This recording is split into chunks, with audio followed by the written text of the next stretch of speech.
لا يزال الخير حيا لا يزال إن في الدنيا سلاما وظلال أخبر الأيام أنها في وصال.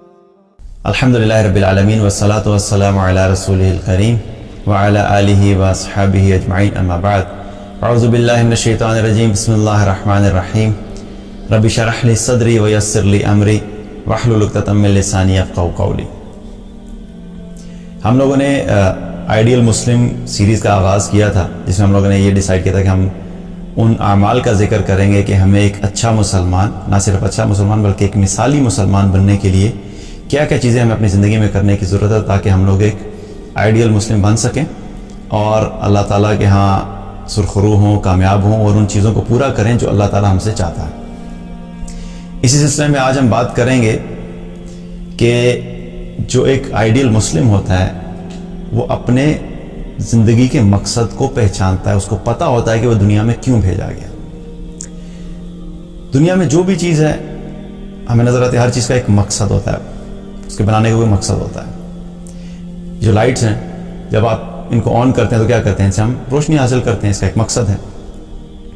اسی طریقے سے یہ جو صوفہ ہے اس کا بھی ایک مقصد ہے، بنانے والے کا ایک مقصد ہے، اس کو بیٹھنے کے لیے استعمال کیا جاتا ہے، کچھ لوگ لیٹنے کے لیے استعمال کرتے ہیں اور بچے جو ہیں جمپنگ کے لیے بھی استعمال کرتے ہیں صوفے کو، ٹھیک ہے، صحیح مقصد ہے یا نہیں ہے لیکن الگ بات ہے۔ تو مقصد کیا ہے؟ اس کے لیے بیٹھنے کے لیے استعمال کرتے ہیں۔ اسی طرح یہ کیا موبائل، رائٹ؟ اس موبائل کا کیا ہے؟ یہ بھی بنانے والے نے اس کے پیچھے کوئی ایک مقصد تھا نا کہ کسی کام کے لیے بنایا۔ موبائل کو ہم کس لیے یوز کرتے ہیں؟ کالز کرنے کے لیے، میسیجنگ کے لیے، واٹس ایپ کے لیے، فیس بک کے لیے، یوٹیوب کے لیے، ای میلز کے لیے، کمیونیکیٹ کرنے کے لیے بیسیکلی، کہ ہم نے ایک دوسرے سے کمیونیکیٹ کرنا ہوتا ہے جس کے لیے ہم موبائل کو یوز کرتے ہیں۔ اور ہر چیز کا جو بنانے کا مقصد ہوتا ہے، جب تک وہ چیز اس مقصد میں استعمال ہوتی ہے تبھی وہ فائدہ مند ہوتی ہے۔ اب مثال کے طور پہ میں آپ سے کہوں کہ میں نے کرکٹ کھیلنی ہے اور ہارڈ بال سے ایک کرکٹ میچ ہے اور میں سوچ رہا ہوں کہ جب میں بیٹنگ کروں گا تو میں یہ نوٹ 9 سے بیٹنگ کروں گا، موبائل سے بیٹنگ کروں گا۔ یا یو لافنگ، رائٹ؟ کتنے عجیب لگتا ہے نا کہ جب کسی چیز کے اصل مقصد کو چھوڑ کے کسی اور مقصد کے لیے استعمال کرتے تو ویسے ہی ہنسی آتے ہیں انسان کو، because it doesn't make any sense, right? لیکن میں کہتا ہوں نہیں، میں بیٹنگ کروں گا، اور آپ لوگ مجھے بتاتے ہیں کہ بھائی یہ بیٹنگ کے لیے نہیں ہے، اگر آپ نے بیٹنگ کرنی ہے تو کرکٹ میں بیٹنگ کے لیے بیٹ ہوتا ہے، آپ بیٹ لے کے جائیں۔ میں کو نہیں، میں بڑا سپر سمارٹ قسم کا بندہ ہوں، میں بڑا عقل مند ہوں، تم لوگوں کو نہیں پتا، میں اس موبائل سے بیٹنگ کروں گا اور میں چلا جاتا ہوں، پیڈز بھی پہنے ہوئے ہیں، ہیلمٹ بھی پہنا ہوا ہے، اور بیٹ کی جگہ پہ تیمور صاحب نے ہاتھ میں موبائل اٹھایا ہوا ہے بیٹنگ کرنے کے لیے۔ اب بیٹنگ کرنے کے لیے موبائل اٹھایا ہوا ہے اور بال آتی ہے اور میں شاٹ مارتا ہوں، موبائل ٹوٹ جاتا ہے، تو obviously بات ہے کیونکہ موبائل تو اس چیز کے لیے بنا نہیں۔ اور میں یہ کہتا ہوں کہ نہیں، اب میرا خیال ہے کہ چونکہ موبائل اچھی کوالٹی کا نہیں تھا، اس دفعہ میں نے چونکہ نوٹ 8 سے بیٹنگ کی تھی اس لیے میں شاٹ اچھی نہیں مار سکا، نیکسٹ ٹائم میں آئی فون XR لے کے جاؤں گا تب شاٹ اچھی لگے گی۔ تو آپ لوگ مزید ہنسیں گے، رائٹ؟ آپ کہیں گے یار ایک سائیکیٹرسٹ کو چیک اپ کی ضرورت ہے، آپ کا ذہنی توازن جو ہے وہ ٹھیک نہیں لگ رہا، کیونکہ میں ایک ایسی چیز سے وہ کام لینے کی کوشش کر رہا ہوں جس چیز کے لیے وہ بنی نہیں ہے۔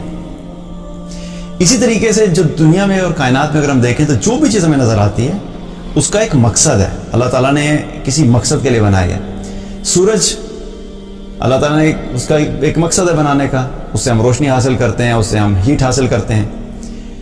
دن اور رات کا ایک نظام ہے اللہ تعالیٰ نے بنایا، دن بنایا اللہ تعالیٰ نے کام کرنے کے لیے، رات بنائی اللہ تعالیٰ نے آرام کرنے کے لیے۔ پانی بنانے کا مقصد ہے ہم اس سے پیاس بجھاتے ہیں، اپنی صفائی کے لیے استعمال کرتے ہیں، اور جو بھی چیز ہمیں نظر آتی ہے دنیا میں اس کا ایک مقصد ہے، اور اس مقصد کو اللہ تعالیٰ نے بیان فرمایا قرآن میں، هو الذی خلق لکم ما فی الارض جمیعا۔ جو کچھ بھی ہے اللہ تعالیٰ نے فرمایا کہ میں نے تم لوگوں کے لیے بنایا، انسانوں کے لیے بنایا۔ پانی انسانوں کے لیے بنایا کہ انسان فائدہ حاصل کرے، روشنی سورج اللہ تعالیٰ نے انسانوں کے لیے بنایا کہ انسان اس سے روشنی حاصل کرے، ہیٹ حاصل کرے۔ پھل بنائے، سبزیاں بنائیں، جانور دیے، جانوروں سے فائدہ حاصل کریں، اس کا گوشت ہم لوگ استعمال کرتے ہیں، اس کو سواری کے لیے لوگ استعمال کرتے ہیں، اس کی کھال کو استعمال کیا جاتا ہے۔ تو ہر چیز کا ایک مقصد ہے۔ تو جب ہر چیز کا ایک مقصد ہے، چھوٹی سے چھوٹی چیز کا بھی ایک مقصد ہے، تو اللہ تعالیٰ نے جو انسان کو بنایا ہے، اور انسان کو نہ صرف بنایا بلکہ اشرف المخلوقات بنایا، تمام مخلوقات میں سب سے بہترین بنایا. اور جب قرآن کی ہم بات کرتے ہیں تو قرآن کا جو سینٹرل فوکس ہے وہ بھی انسان ہی ہے. ہر چیز کا فوکس قرآن میں اگر ہم دیکھا جائے تو وہ انسان ہے. تو جب انسان کو اللہ تعالیٰ نے پیدا کیا تو اس کا کوئی مقصد ہوگا. ایسا تو نہیں ہے کہ ہمیں اللہ تعالیٰ نے بھیج دیا اور بس اب اپنی مرضی سے ہم جو مرضی کرتے رہیں، ہمیں کوئی پتہ نہیں مقصد کیا ہے. یا اللہ تعالیٰ نے ہر چیز کو تو مقصد بنایا لیکن انسان کو مقصد نہیں دیا، انسان کو بغیر مقصد کے پیدا کر دیا. ایسا تو نہیں ہے. تو پھر انسان کو کیوں بنایا، ہمیں اللہ تعالیٰ نے دنیا میں کیوں بھیجا، اس کے بارے میں بھی اللہ تعالیٰ نے ہمیں قرآن میں بتایا. وَمَا خَلَقْتُ الْجِنَّ وَالْإِنسَ إِلَّا لِيَعْبُدُونَ. اللہ تعالیٰ نے فرمایا کہ میں نے جنوں اور انسانوں کو صرف اور صرف اپنی عبادت کے لیے بھیجا ہے، صرف اور صرف اپنی بندگی کے لیے بھیجا ہے. تو یہ سول آبجیکٹو ہے ہمارا اس دنیا میں آنے کا، کہ ہم نے اللہ تعالیٰ کی بندگی کرنی ہے، اللہ تعالیٰ کی عبادت کرنی ہے.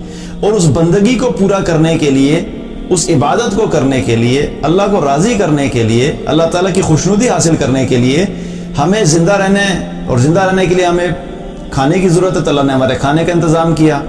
ہمیں پانی کی ضرورت ہے تو اللہ تعالیٰ نے ہمارے پانی کا انتظام کیا.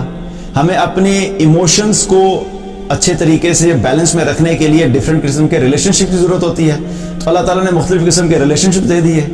ماں باپ کا ریلیشن شپ، والدین کا بچوں کے ساتھ ریلیشن شپ، میاں بیوی کا ریلیشن شپ، بہن بھائیوں کا ریلیشن شپ، پھر دوست، آپس میں جو دوست ہوتے ہیں وہ بھی ریلیشن شپ. اور ہر ریلیشن شپ کا جو ہے اپنا ایک مقصد ہوتا ہے، تو اللہ تعالیٰ نے وہ بھی ہمارے لیے کر دیا. لیکن یہ سب چیزیں اللہ نے جو ہمیں دی ہیں وہ اس لیے دی کہ ہم ان چیزوں کو یوز کر کے اللہ کی بندگی کریں، اللہ کو راضی کریں. اصل آبجیکٹو اللہ کو راضی کرنا ہے. اصل آبجیکٹو ہماری زندگی میں مال کمانا، شہرت کمانا، اچھے کپڑے پہننا، اچھا کھانا کھانا، یہ سب نہیں ہے.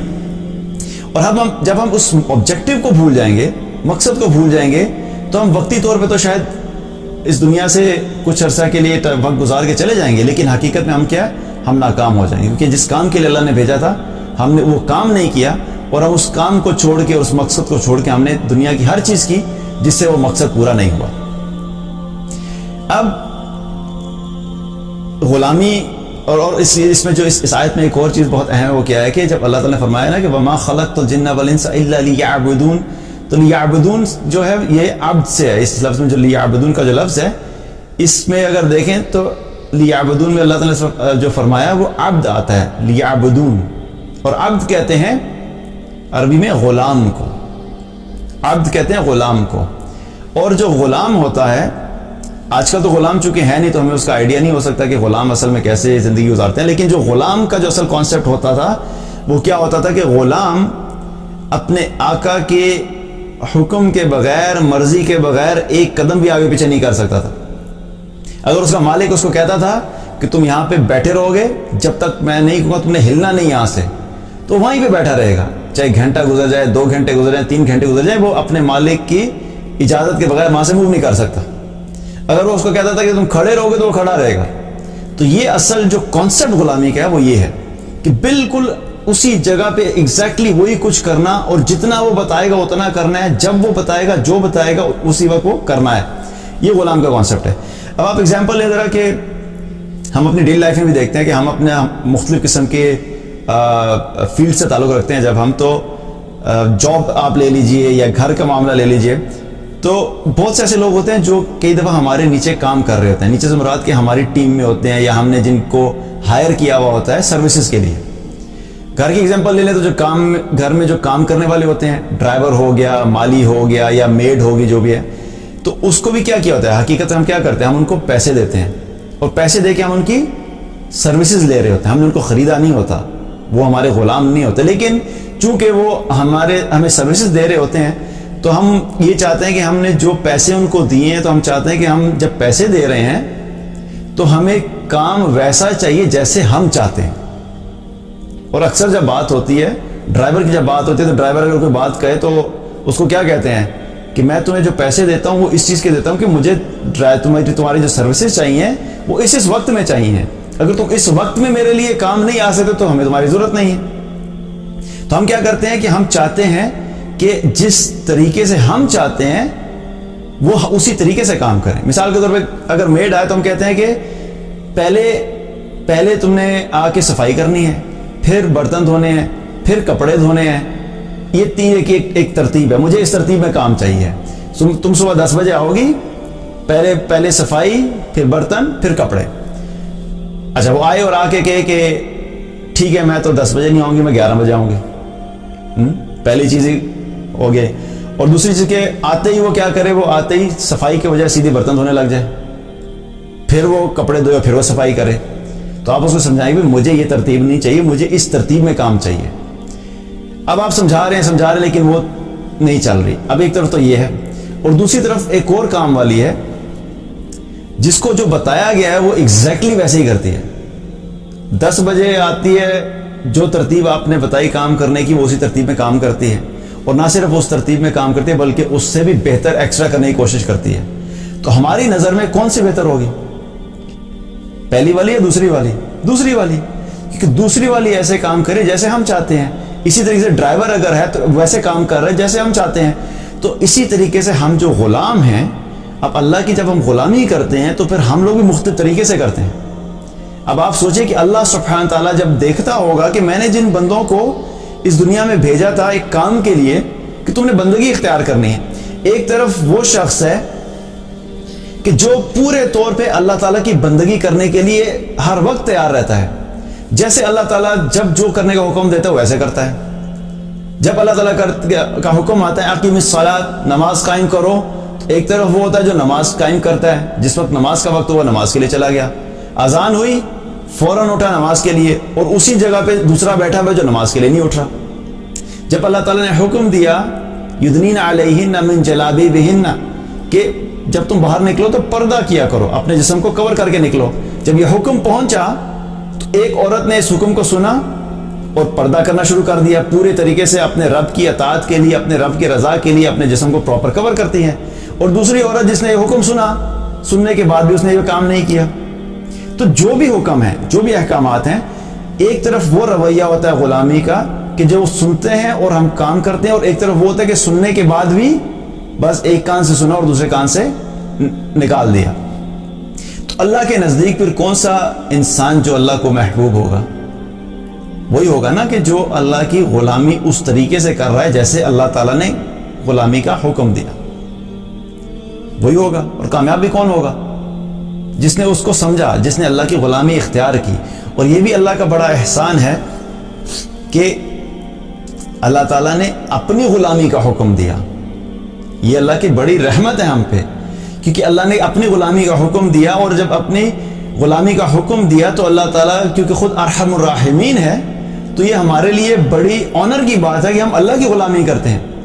کیونکہ انسان چاہے جب غلامی انسانوں کے اندر ہوتی تھی، غلامی کا اور مالک کا کانسیپٹ تھا، تو کچھ مالک ہوتے تھے جو اپنے غلاموں کے ساتھ بہت اچھے ہوتے تھے، ان کا اچھے طریقے سے خیال کرنا، ان کے کھانے کا خیال کرنا، ان کے کپڑوں کا خیال کرنا، ان کے جذبات کا خیال رکھنا، ان کی مشکل میں ان کے کام آنا. اور ایک طرف دوسرے مالک ہوتے تھے جو ظالم ہوتے تھے. تو جو غلام ہوتے تھے وہ بھی پسند کرتے تھے کہ ہم کسی ایسے شخص کی غلامی میں جائیں کہ جو اچھا انسان ہو، جو ہمارے ساتھ اچھا برتاؤ کرے. اور پھر ایسے شخص کی غلامی کرنے میں بھی وہ فخر محسوس کرتے تھے کہ ہم ایک ایسے انسان کے غلامی میں ہیں کہ جو بہت اچھا انسان ہے. لیکن پھر بھی اس میں کہیں نہ کہیں کوتاہی کا چانس ہے نا، کیونکہ انسان ہے، کبھی غلطی بھی کر سکتا ہے. لیکن آپ سوچئے کہ کتنی رحمت ہے اللہ کی کہ ہم اللہ کی غلامی کے لیے ہیں. اور اللہ سبحانہ تعالیٰ جو ہے وہ کسی کے ساتھ ظلم نہیں کرتا. اللہ سبحانہ تعالیٰ جب اپنا تعارف کرواتا ہے تو کہتا ہے الرحمن الرحیم. تو ایسی ذات کی غلامی کرنے میں تو حقیقت میں ہمیں کیا فخر محسوس ہونا چاہیے. نہ صرف فخر محسوس ہونا چاہیے بلکہ ہمیں پوری کوشش کرنی چاہیے کہ ہم ایسی ذات کی غلامی کریں، کیونکہ الٹیمیٹلی ہم نے واپس اسی کے پاس جانا ہے. اب یہ جو غلامی ہے یہ اصل میں کیا ہے؟ ایک ایٹیچیوڈ ہے.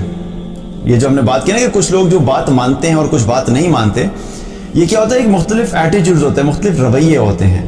تو اگر ہم اپنے رویے کو درست کر لیں، اپنے ایٹیچیوڈ کو درست کر لیں کہ ہم نے اللہ کی غلامی ہر حال میں کرنی ہے، تو ہمارے لیے اللہ کی غلامی کرنا آسان ہو جائے گا. اور میں غلامی سنات کے اللہ کی اطاعت، اللہ کی بندگی کرنا آسان ہو جائے گی. اور اس ایٹیچیوڈ کو صحابہ نے بہت اچھے طریقے سے سمجھا بھی تھا اور انہوں نے امپلیمنٹ بھی کیا تھا. جب وہ جو ایٹیچیوڈ ہے نا سمعنا و اطعنا، اصل میں یہ رویہ ہے جو اللہ تعالیٰ ہم سے چاہتا ہے. اور یہی وہ رویہ تھا جو صحابہ نے اختیار کیا تھا. سنا اور فوراً اطاعت کی. اللہ کا حکم آیا، جو ہی حکم کا پتہ لگا فوراً اطاعت کی. نبی صلی اللہ علیہ وسلم نے کسی چیز کے کرنے کا حکم دیا، فوراً اطاعت کی. کسی چیز سے رکنے کا حکم دیا، فوراً اطاعت کی. یہ ایٹیچیوڈ اگر ہمارے اندر آ جائے تو ہم لوگ بھی اللہ سبحانہ تعالیٰ کے مقرب لوگوں میں شامل ہو سکتے ہیں. اور صحابہ کا کیا معاملہ تھا کہ جب قرآن میں آیت آئی لن تنالوا البر حتى تنفقوا مما تحبون، تم لوگ نیکی کو ہرگز نہیں پہنچ سکتے جب تک کہ تم اللہ کے راستے میں اپنی محبوب ترین چیزوں کو خرچ نہ کرو. ابھی جب آیت آئی تو صحابہ کو جب اس آیت کا پتہ لگا تو تمام صحابہ نے سوچنا شروع کر دیا کہ کون سی ایسی چیز محبوب ہے ہمارے پاس جو ہم اللہ کی راہ میں خرچ کریں، کیونکہ اللہ تعالیٰ نے کیا فرمایا کہ تم نیکی کو ہرگز نہیں پہنچ سکتے. اور صحابہ کا ٹارگٹ کیا تھا کہ وہ میکسیمم لیول پہ پہنچنا چاہتے تھے کہ جو اللہ کی رضا کا ہو. تو فوراً سوچنا شروع کر دیا کہ ہم اللہ کے راہ میں کیا خرچ کر سکتے ہیں. ابو طلحہ انصاری رضی اللہ عنہ کے پاس ایک باغ تھا، جو باغ ان کو بہت محبوب تھا اور بہت ہی اچھا باغ تھا. تو فوراً نبی صلی اللہ علیہ وسلم کے پاس آئے اور آ کے عرض کی یا رسول اللہ صلی اللہ علیہ وسلم، میرے پاس یہ ایک باغ ہے جو مجھے بہت محبوب ہے، میں اس باغ کو اللہ کی راہ میں صدقہ کرنا چاہتا ہوں. تو آپ صلی اللہ علیہ وسلم نے فرمایا کہ ٹھیک ہے، تم جا کے اپنے خاندان والوں میں اس کو تقسیم کر دو. چھوٹی بات ہے، باغ، لینڈ. آج ہمارے یہاں کیا ہوتا ہے، پلاٹ ہوتا ہے نا، پلاٹ بنانے کے لیے پوری پوری زندگی جو وہ لگا دیتے ہیں. اور اگر سوچے کہ اگر یہ آیت ہم لوگ اس وقت موجود ہوتے یا ہم تک جب یہ آیت پہنچی تو ہم نے کیا سوچا کہ ہم نے کیا اللہ کی راہ میں خرچ کرنا ہے. اسی طریقے سے عمر رضی اللہ عنہ کو جب پتہ لگا فوراً وہ بھی پہنچے نبی صلی اللہ علیہ وسلم کے پاس اور پہنچ کے عرض کی یا رسول اللہ صلی اللہ علیہ وسلم، میرے پاس خیبر کی ایک زمین ہے جو مجھے بڑی محبوب ہے، میں چاہتا ہوں میں وہ اللہ کی راہ میں خرچ کروں. تو آپ صلی اللہ علیہ وسلم نے کیا فرمایا کہ عمر اس زمین کو مت دو، لیکن اس کے اوپر جو بھی زراعت ہیں، جو بھی پھل وغیرہ ہیں، وہ اللہ کی راہ میں دے دو، تم اللہ کی راہ میں خرچ کر دو. تو فوراً وہ کیا ہو گیا، عمر رضی اللہ عنہ پہنچے اس آیت کے اوپر عمل کرنے کے لیے. اسی طریقے سے جب شراب کی حرمت کا حکم آیا کہ شراب جو ہے وہ آج کے بعد حرام کر دی، کیونکہ شراب جو تھی وہ ایک دم حرام نہیں ہوئی تھی. پہلے اللہ تعالیٰ نے اس کے نقصانات کا ذکر کیا، سٹیپ بائی سٹیپ جو ہے اس کی حرمت تک پہنچے. پہلے اس کے نقصانات کا ذکر کیا اور پھر آہستہ آہستہ کیا ہو کہ ایک وقت آیا کہ جب اس کو کلی طور پہ حرام کر دیا گیا کہ اب آج کے بعد جو ہے شراب نہیں پی جا سکتی. تو جب شراب کی حرمت کا حکم آیا اور صحابہ کے پاس ایک صحابی گئے اور انہوں نے جا کے تمام صحابہ کو بتانا شروع کیا، تو ایک صحابی کے گھر پہ پہنچے تو وہاں پر اس وقت بیٹھے لوگ شراب پی رہے تھے. جو ہی پتہ لگا کہ اب آج کے بعد شراب حرام ہو گئی ہے تو ان لوگوں کے ہاتھوں میں بھی جو شراب تھی انہوں نے اس کو بھی پسند نہیں کیا کہ اس کو اندر لے کے جائے، وہیں پہ پھینک دیا. اور جو شراب کے مٹکے وہاں پہ پڑے تھے، جو فریش لاٹ آئی تھی شراب کی، ان صحابی نے کہا کہ اس کو بہا دیا جائے، اور ان مٹکوں کو، ان میں جو شراب تھی اس شراب کو بہا دیا گیا اور مدینہ کی گلیاں شراب سے بھر گئیں. اور یہ ہمارے لیے کہنا کتنا آسان ہے. یہ اس سے پوچھے جس شخص کو شراب کی ایڈکشن ہوتی ہے، اس سے جا کے پوچھے کہ اتنی شراب کو ضائع کرنا یا پھینکنا کتنا مشکل ہوتا ہے. یہ جو شرابی ہوتے ہیں نا، جن کو عادت پڑ جائے، جو ایڈکٹڈ ہوتے ہیں، ان کے لیے تو ایک ایک گھونٹ بڑا قیمتی ہوتا ہے. اور آپ سوچیں کہ بہت سے لوگ پینے کے عادی تھے، اس کے بعد کیا اس کے بعد تمام لوگوں نے شراب کو انڈیل دیا اور باہر پھینک دیا. یہ کیا تھا، سمعنا واطعنا، جو ہی سنا فوراً اطاعت کی. پردے کا حکم آیا، جو ہی صحابیات کو پتہ لگا تو جو صحابیات باہر تھیں انہیں فوراً بھیجا گھروں میں کہ جا کے ہمارے لیے چادر لے کر آؤ. ان کو یہ بھی اتنا بھی گوارا نہیں تھا کہ ہم ایک قدم بھی اللہ کی نافرمانی میں آگے گزاریں، کیونکہ ہمیں پتہ لگ گیا کہ پردے کا حکم آ گیا ہے. تو ہم ایسا نہیں چاہتی کہ ہم ایک قدم بھی ایسا چلیں کہ جو اللہ کی نافرمانی کا ہو. گھروں سے چادریں منگوائیں اور اپنے جسموں کو کور کیا. آج ہم لوگ سوچیں کہ ہمارے اندر یہ رویہ ہے کہ نہیں. یہی وہ رویہ تھا جو صحابہ کو اس مقام پہ لے کے گیا جس مقام پہ پھر اللہ تعالیٰ نے فرمایا رضی اللہ عنہم ورضوا عنہ، اللہ ان سے راضی ہو گیا اور اللہ سے راضی ہو گیا. کیونکہ صرف یہ کہہ دینا کہ ہاں ہم مسلمان ہیں، صرف یہ کہہ دینا کہ ہاں اللہ ہمارا رب ہے، صرف یہ کہہ دینا کہ لا الہ الا اللہ محمد الرسول اللہ، یہ کہہ دینا بہت آسان ہے. لیکن اصل چیز کیا ہے کہ جب اس کلمے کے مطابق زندگی کو گزارنا ہے، پھر پتہ لگتا ہے کہ واقعی کون حقیقت میں مسلمان ہے اور کون صرف زبان سے مسلمان ہے. اور اللہ کے مقام صرف زبان سے کہنے سے نہیں ملے گا، اللہ کے مقام عمل سے ملے گا، اطاعت سے ملے گا، قربانی سے ملے گا. یہ چیزیں اگر ہماری زندگی میں نہیں ہیں تو ہم اس مقام کو نہیں پہنچ سکتے. اور یہ مقصد جب تک ہم نہیں پہچانیں گے ہم کیوں آئے ہیں تو ہم اس ڈائریکشن میں بھی نہیں چل سکتے کہ ہم اس کو اچیو کریں. کیونکہ آپ کو آبجیکٹو کا ہی نہیں پتا اپنی زندگی کا تو اچیو کیسے کریں گے؟ اچیومنٹ تو اس وقت ہوتی ہے جب آپ کو آبجیکٹو کا پتا ہوتا ہے. ٹارگیٹ اچیو تو اس وقت ہوگا نا جب آپ کو ٹارگیٹ کا پتا ہوگا. آپ منزل پہ تو اس وقت پہنچیں گے نا, اور سفر اس وقت شروع ہوگا جب آپ کو منزل کا پتا ہوگا آپ نے کدھر جانا ہے. جب آپ کو مقصد زندگی ہی نہیں پتا کہ میں آیا کیوں ہوں تو پھر ایک جانور والی زندگی انسان گزارتا ہے, اور اکثریت انسانوں کی وہ جانور والی زندگی گزار رہی ہے. ایک جانور کیسے زندگی گزارتا ہے؟ صبح اٹھتا ہے, چرتا ہے, چرنے کے بعد اپنی خواہش پوری کی, خواہش پوری کرنے کے بعد پھر چرا, پھر چرنے کے بعد پھر سو گیا, پھر سو کے اٹھا, پھر کھانا کھایا, پھر خواہش پوری کی, پھر سو گیا. تو یہ کسی زندگی؟ جانور کی زندگی ہے. تو جو انسان اور بالخصوص جو مسلمان وہ بھی یہی اپنی روٹین رکھی ہوئی ہے کہ صبح اٹھے, اٹھنے کے بعد ناشتہ کیا, ناشتہ کرنے کے بعد دوستوں کے پاس چلے گئے, کہیں پہ پارٹی کی, کہیں پہ گئے کہ جا کے اپنی خواہشات پوری کی, خواہشات پوری کی, واپس آ کے سو گئے, سونے کے بعد پھر اٹھے, پھر وہی کام کرتے رہے.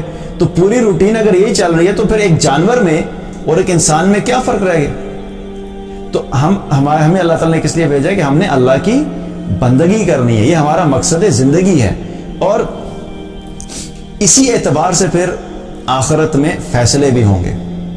ابھی آج جس طریقے سے دنیا میں مختلف کیٹیگریز ہیں نا لوگوں کی, اس اطاعت کے اعتبار سے, بندگی کے اعتبار سے لوگ مختلف کیٹیگریز میں ہیں. ایک وہ لوگ ہیں جو بالکل ہی اللہ کا انکار کیا ہوا ہے اور اللہ کو مانتے ہی نہیں, ایک وہ کیٹیگری ہے.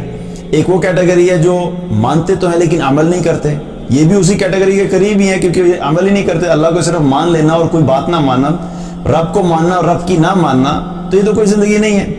اور پھر ایک کیٹیگری وہ ہے جو اللہ تعالیٰ کی اطاعت کرنے والے ہیں لیکن کبھی ہو جاتی ہے, کہیں کی غلطی بھی ہو جاتی ہے. اور پھر ایک کیٹیگری وہ ہے جو واقعی بڑے جو ہے وہ مانتے بھی ہیں اور اس پہ قائم بھی رہتے ہیں اور اللہ کے دین کے لیے اور اللہ کے اطاعت میں آگے سے آگے بڑھنے کی کوشش کرتے ہیں.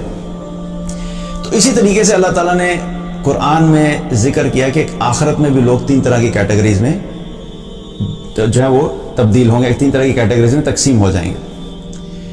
سورہ واقعہ میں اللہ تعالیٰ نے فرمایا وَكُنْتُمْ أَزْوَاجًا ثَلَاثَةً, قیامت والے دن آخرت میں تم لوگ 3 گروہوں میں تقسیم ہو جاؤ گے. فَأَصْحَابُ الْمَيْمَنَةِ مَا أَصْحَابُ الْمَيْمَنَةِ, پہلی کیٹیگری دائیں ہاتھ والے, دائیں ہاتھ والے. دوسری کیٹیگری وَأَصْحَابُ الْمَشْأَمَةِ مَا أَصْحَابُ الْمَشْأَمَةِ, بائیں ہاتھ والے, بائیں ہاتھ والے. تیسری کیٹیگری والسابقون السابقون اولئک المقربون, سبقت لے جانے والے, آگے بڑھنے والے. اور ان کے بارے میں اللہ تعالیٰ نے کیا فرمایا کہ یہ ہیں جو مقرب لوگ ہوں گے.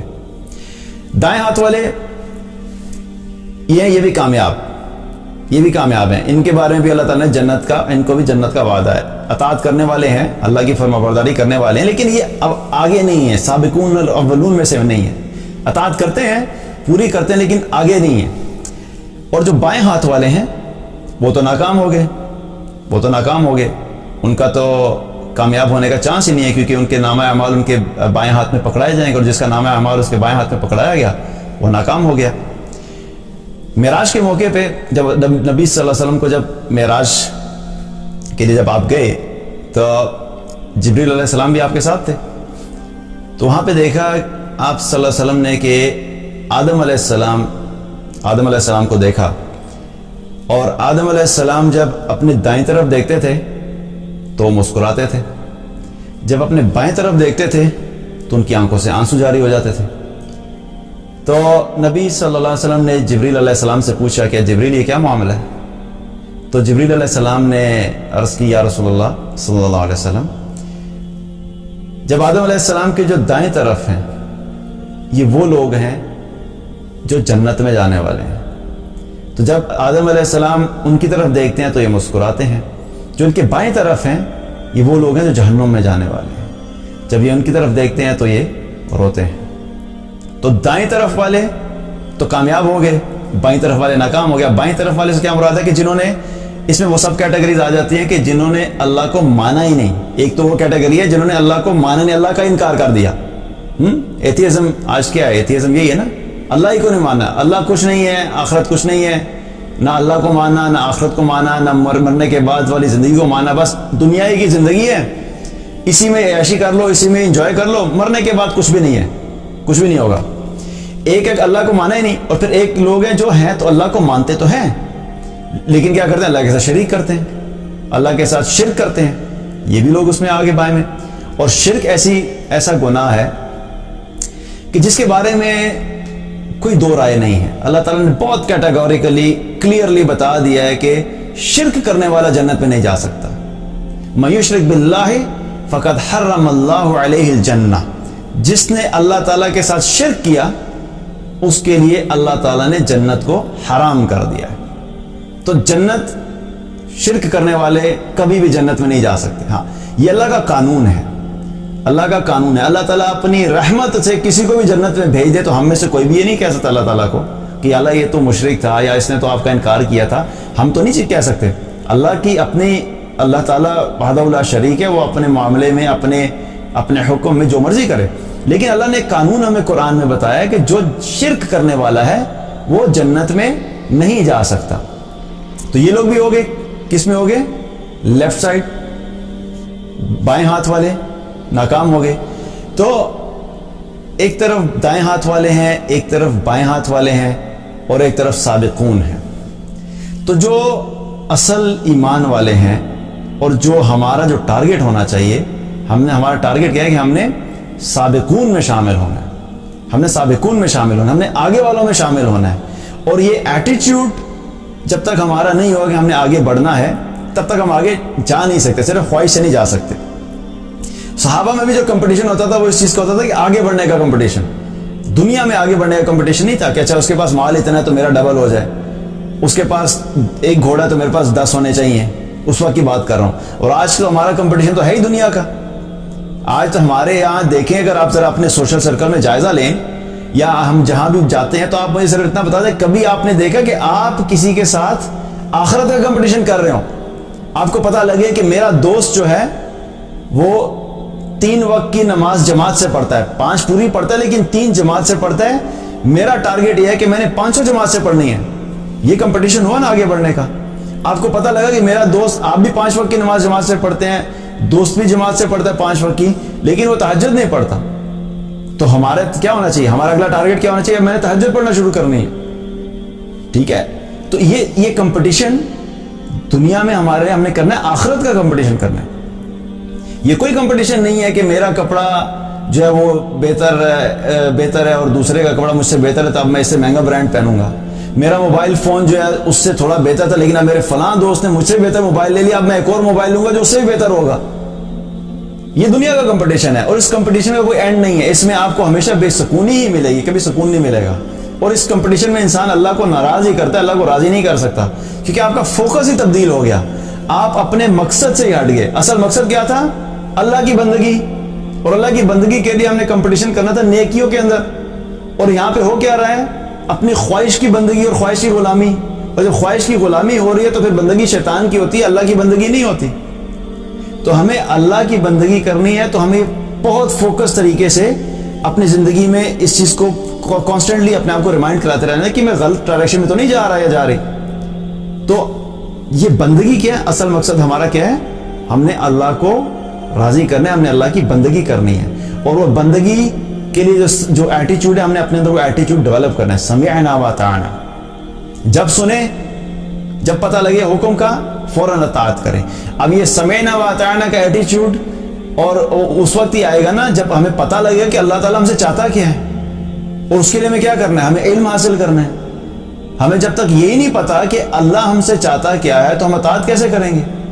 اور علم حاصل کرنے کے لیے ہمیں کیا ہے؟ ہمیں وقت نکالنا ہے، ہمیں قرآن پڑھنا ہے، قرآن کو سمجھ کے پڑھنا ہے، احادیث پڑھنی ہے نبی صلی اللہ علیہ وسلم کی، آپ صلی اللہ علیہ وسلم کی سیرت کے بارے میں مطالعہ کرنا ہے، صحابہ کے بارے میں پتہ ہونا چاہیے کہ کس طریقے سے ان لوگوں نے اپنی زندگیوں میں اللہ کی اطاعت کی تاکہ ہمارے اندر بھی یہ شوق پیدا ہو۔ تو یہ چیز ایک آئیڈیل مسلم ہوتا ہے، جو مثالی مسلمان ہوتا ہے، وہ اس چیز کے اوپر فوکس کرتا ہے کہ وہ اپنے مقصد زندگی کو پہچانتا ہے، اس کو پتہ ہوتا ہے کہ اس دنیا میں کیوں آیا ہے، اور نہ صرف پہچانتا ہے بلکہ کانسٹنٹلی اپنے آپ کو فوکس رکھتا ہے اس مقصد کے اوپر۔ دنیا کی ڈسٹریکشنز اور دنیا کی جو بھی چیزیں اپنی طرف اٹریکٹ کرتی ہیں وہ اپنے آپ کو بار بار اس ڈائریکشن پہ لے کے آتا ہے. وہ جو صراط مستقیم ہے جب اس پہ وہ چلنا شروع کرتا ہے تو جو بھی اس کے اندر ڈسٹریکشنز آتی ہیں وہ بار بار اپنے آپ کو اس راستے کے اوپر لے کے آتا ہے, کیونکہ وہ بڑا کلیئر ہوتا ہے کہ میں نے اللہ کی بندگی کرنی ہے, اللہ کی اطاعت کرنی ہے, اللہ کی غلامی بیسٹ پاسبل مینر میں کرنی ہے, تاکہ میں غلامی کر کے جب قیامت کے دن اللہ کے سامنے جاؤں تو اللہ سبحانہ تعالیٰ مجھے ان لوگوں میں شامل کرے جو سابقون ہیں, جو آگے بڑھنے والے ہیں. اللہ تعالیٰ مجھے ان لوگوں میں شامل کرے کہ جو بغیر حساب کتاب کے جنت میں جانے والے ہیں.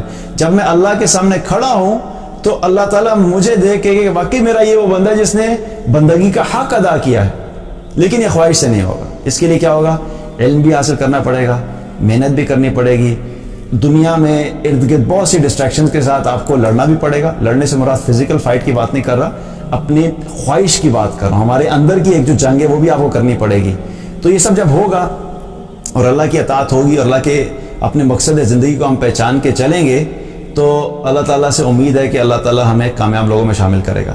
تو ہم نے کیا کرنا ہے؟ اس مقصد کو پہچاننا ہے, ایک مسلمان ہونے کے حیثیت سے اس مقصد کو پہچاننا اور اس کے مطابق اپنی زندگی کو گزارنا. اور جب ہم اس کے مطابق اپنی زندگی کو گزاریں گے تو اللہ سبحانہ تعالیٰ سے امید ہے کہ اللہ تعالیٰ ہمیں اپنے مقرب لوگوں میں شامل کرے.